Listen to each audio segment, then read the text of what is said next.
दूसरी बात बताऊंगा मैं आपको। दूसरी बात, मुझे प्रभु से बोलना होगा कि प्रभु मैं अपने अंदर की कड़वी जड़ को बढ़ने से रोक दूंगा। क्या? कड़वी जड़ को बढ़ने से पता है क्या होता है? आपने देखा होगा, हमने नींबू का पेड़ लगाया था यहाँ पर, हमारे आंगन में एक नींबू का पेड़ था। जब उसको फ्लोरिंग करना था या नींबू के पेड़ को हटाना था, मैंने बहुत मेहनत किया। मैंने पहले पेड़ को काट दिया। पेड़ को क्या कर दिया?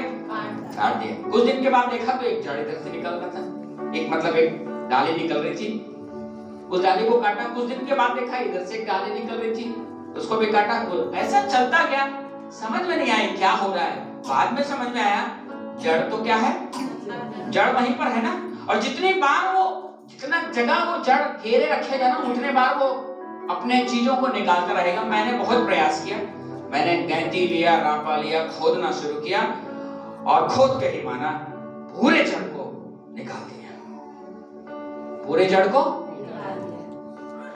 अब नहीं निकलने वाला है। अब मसीह में आ तो जाते हो मेरे भाई बहन, पर जड़ को तो पकड़े रहते हो ना। और यही जड़ तो तुम्हें दूषित करता है, यही जड़ तो तुम्हारे जीवन में नए अंकुरों को लेकर के आता है। वो अंकुर प्रभु के लिए नहीं है। तो बाइबल कहती है, और आपको सीखने की आवश्यकता है, उस कड़वी जड़ को प्रभु मैं बढ़ने से रोक दूंगा। आमीन, हालेलुया। व्यवस्था विवरण 29 के 18 में पढ़िए, मुझे ऐसा याद आ रहा है, वहीं पर जल्दी से पढ़ लीजिएगा। व्यवस्था विवरण 29 उसका 18। इसलिए ऐसा ना हो हाँ, कि तुम लोगों में ऐसा कोई पुरुष, ध्यान से सुनिए, हाँ, या स्त्री, हाँ, या पुरुष, या गोत्र के लोग हों, जिनका मन आज हमारे परमेश्वर यहोवा से फिर जाए और वे जाकर उन जातियों के देवताओं की उपासना करें। फिर ऐसा ना हो कि तुम्हारे मध्य ऐसी कोई जड़ हो जिससे विष या कड़वा बीज, जिससे विष या कड़वा बीज उगा हो। याद रखना, बाइबल का परमेश्वर उन दिनों में लोगों को सिखला रहा था। क्या सिखला रहा था भैया?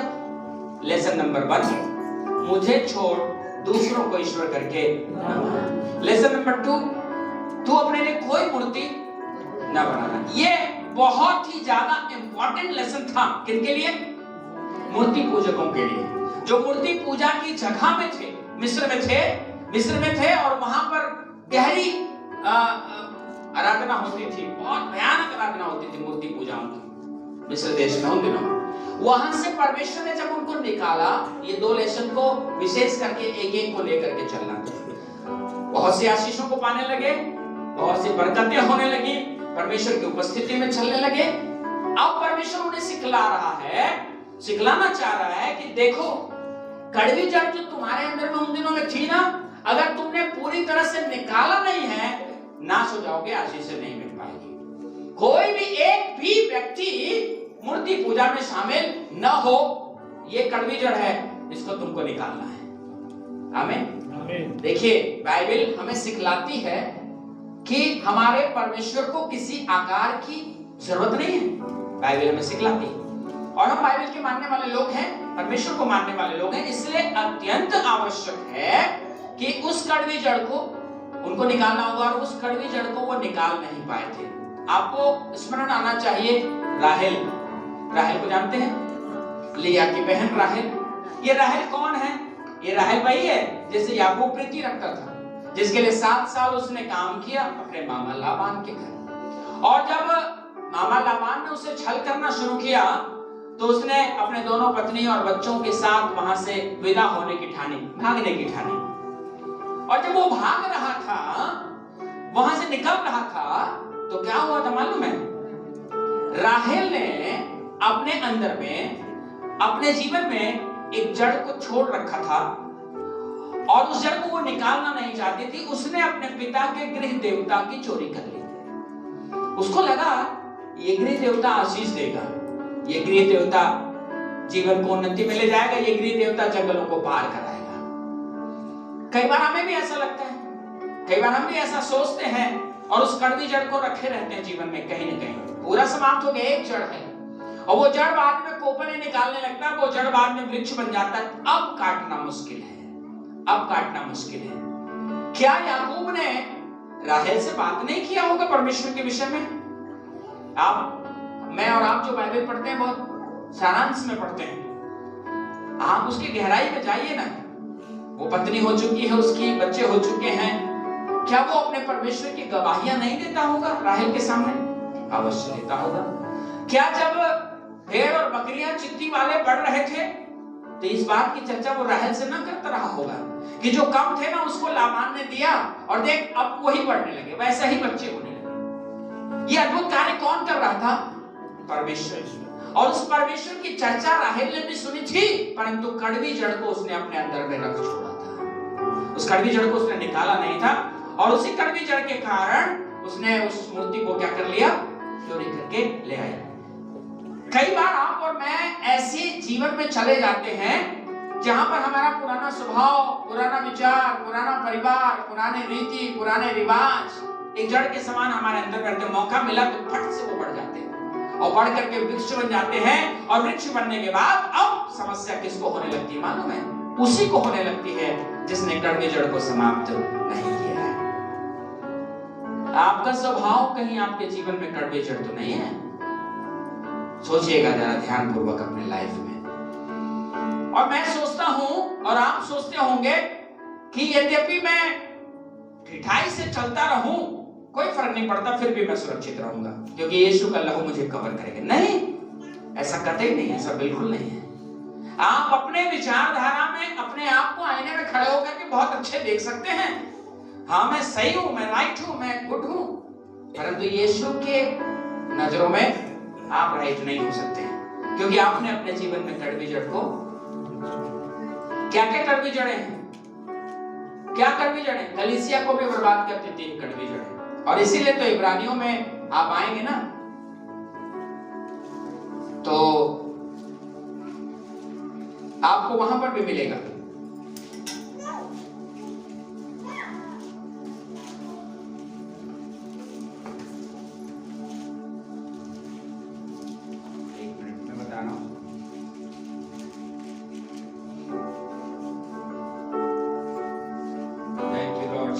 हालेलुया, धन्यवाद यीशु, तेरी महिमा हो, तेरी स्तुति हो प्रभु जी।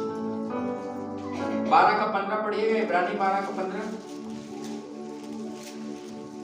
ध्यान से देखते रहो। हाँ, यहाँ पर क्या लिखा हुआ है? वहां क्या लिखा था? व्यवस्था में हमने सावधान, वहां क्या लिखा था? सावधान। और यहाँ लिखा ध्यान से देखते रहो। किसको देखना है? आज आप दूसरों को बहुत देख चुके हो, आ जाओ ना जरा अपने आप को देखो। बाइबल आपको अपने आप को दिखला रही है। आमीन। आपको अपने आप को देखना है, ध्यान से देखते रहो। ऐसा ना हो, ऐसा ना हो कि कोई परमेश्वर के अनुग्रह से वंचित रह जाए या कोई कड़वी जड़ फूट कर कष्ट दे और उसके द्वारा बहुत से लोग अशुद्ध हो जाएं। ध्यान से देखते रहो। किसको देखते रहो भैया? अपने आप को देखते रहो। आपने आज तक दूसरों को बहुत देख लिया, ये साल अब आपको अपने आप को देखने की आवश्यकता है। सुन रहे हैं? सुन रहे हैं? क्या बोला मैंने? अपने आप को देखो कि कहीं कोई कड़वी जड़ लेकर के तो नहीं चल रहा। यानी पास्टर प्रचार कर रहा है, करने दो ना, मैं तो अपने जीवन में मस्त हूं। मैंने देखिए जहां पर आपको वचन काट रहा है यानी आप सही है, काट रहा है यानी वचन भी सही है, लेकिन काटने को आपने एक्सेप्ट नहीं किया, वहीं पर आप गलत हो गए। वचन काट रहा है, मुझे अंदर से तुरंत समझ जाऊं कि मुझे बदलना है, मुझे उसको हटाना है। जिस चीज के लिए वचन बार बार बता रहा है, बार बार फोकस कर रहा है। एक व्यक्ति कलीसिया में आया करता था, कहीं की बात है, और उसने अपने जीवन में ऐसे ऐसे गुनाह कर रखे थे जिसको उसने किसी को नहीं बताया था। और पास्टर जब प्रचार करता था ना, वो उस चीज को जाकर के वो लगता था, उस चीज को अंदर में जाकर के चुभता था। उसको लगने लगा ये पास्टर ने मेरे बारे में कहीं से जानकारी लिया है क्या? मेरे मोच लगा थे रे, मोच लगा थे, मोच लगा थे। अरे तो लगा थे भाई, पवित्र आत्मा बता दे तो बदल जाना। बदलने में क्या बुराई है, बदलने में क्या गलत बात है। अगर आपके अंदर में परमेश्वर का वचन आपको दिखा रहा है आईने, आप प्रभु को धन्यवाद दीजिए आज के लिए और बोलिए प्रभु मैं बदलने को तैयार हूं। आमीन। मैं बदलने को तैयार हूं, क्योंकि जो बदलेगा वो टिकेगा, जो नहीं बदलेगा वो टूट जाएगा। बदलाव का दौर शुरू हो चुका है। बदलने वाले आशीष पाएंगे, ना बदलने वाले अपने जीवन में रोते रह जाएंगे। उस कड़वी जड़ को बढ़ने मत दो जो आपके जीवन में है। प्रभु का दास आपको रास्ता दिखाएगा, प्रभु का दास आपको वचन बताएगा, लेकिन सुधारना किसको है? आपको है, आपको है।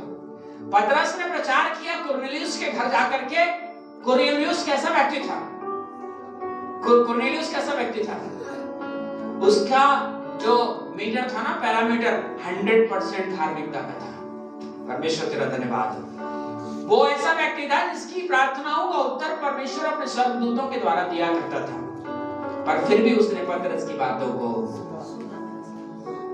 जब पतरस ने बोला होगा ना, उसने एक्सेप्ट किया होगा, उसने सुना होगा, समझा होगा और अपने जीवन में इस बात को परमेश्वर के सामने रखा होगा कि परमेश्वर मैं बदलने के लिए तैयार हूं। और इसलिए आज हम कुरनेलियुस को आशीषित परिवार के रूप में देखते हैं। वो और उसका पूरा घराना उद्धार पाया हुआ घराना कहलाता है। आज आपके सामने कहा जा रहा है ठोकर के कारण न बनना। कल आप ऐसा करने लगोगे, आपको लेखा देना होगा। बोलने वाले ने तो बोल दिया, सुनने वाले ने अपने तर्कों को रखना शुरू कर दिया। नहीं, मैं तो आशीष का कारण हूं। परंतु अपनी दृष्टि से मत देखो, अब संसार की दृष्टि से अपने आप को देखो, अपने आप को खड़े कर लो बीच में और संसार की दृष्टि से देखो, या किसी के गॉसिप को चुपचाप सुनो जो तुम्हारे बारे में कह रहे हैं, कितनी अच्छी बातें कह रहे हैं और कितनी बुरी बातें कह रहे हैं। सुन करके तुम खुद आकलन कर लोगे कि तुम्हारा जीवन कैसा है। बदलने की जरूरत है मेरे प्रिय भाई और बहनों। कड़वी जड़ जो बढ़ रही है ना मन में, है ना, नहीं सुनना हमें किसी की। अब तो हम पास्टर की भी नहीं सुनेंगे। पास्टर बोलेगा उत्तर, हम जाएंगे दक्षिण। ऐसे विचारधारा लेकर के चलने वाले लोगों के लिए चेतावनी है, बाइबल की चेतावनी है, बदल जाइएगा, बदल जाइएगा, बदल जाइएगा, बदल जाइएगा। ये कड़वी जड़ आपको नाश कर देगा। ये कड़वी जड़ हो सकता है आपके विचार हो, ये कड़वी जड़ हो सकता है आपके रीति रिवाज हो, ये कड़वी जड़ हो सकता है आपकी मान्यताएं हो, जिस जगह से आप निकले हो। बदलने की आवश्यकता है आपको, बदलने की आवश्यकता है आपको। पता है, आप एक मसीह व्यक्ति होकर के भी अगर हर बातों में अपने अन्य जाति परिवार की ओर देख रहे हैं ना, बदलाव नहीं आया है आपके जीवन में, चेंजेस नहीं आया। चेंजेस कब आएगा मालूम है? जब हर बात में आपका अन्य जाति परिवार आपको देखने लगे। आमीन। बदलाव तब आया है, आशीषें तब आई हैं। अरे तब तो मैं रोशनी का कारण हूं, तब तो मैं आशीष का कारण हूं दूसरों के लिए। या इससे पहले मुझको पूछते नहीं थे, मसीह में आने के बाद अब मुझको पूछने लगे, मुझसे सलाह लेने लगे, मुझसे मेरे पास आकर के अपने दुखों को बताते हैं, मुझसे कहते हैं प्रार्थना करो। ओ परमेश्वर तेरा धन्यवाद कि तूने जो ज्योति मेरे जीवन में दी थी अब वो प्रकाशित होना शुरू हो चुका है। आमीन।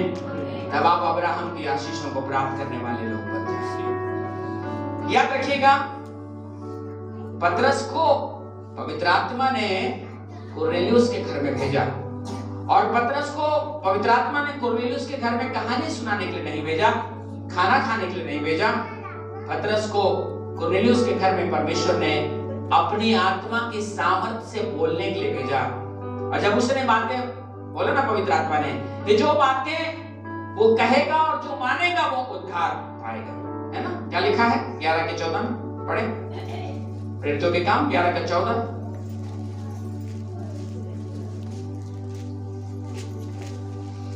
वह तुमसे ऐसी बातें कहेगा जिनके द्वारा तू और तेरा सारा घराना उद्धार पाएगा।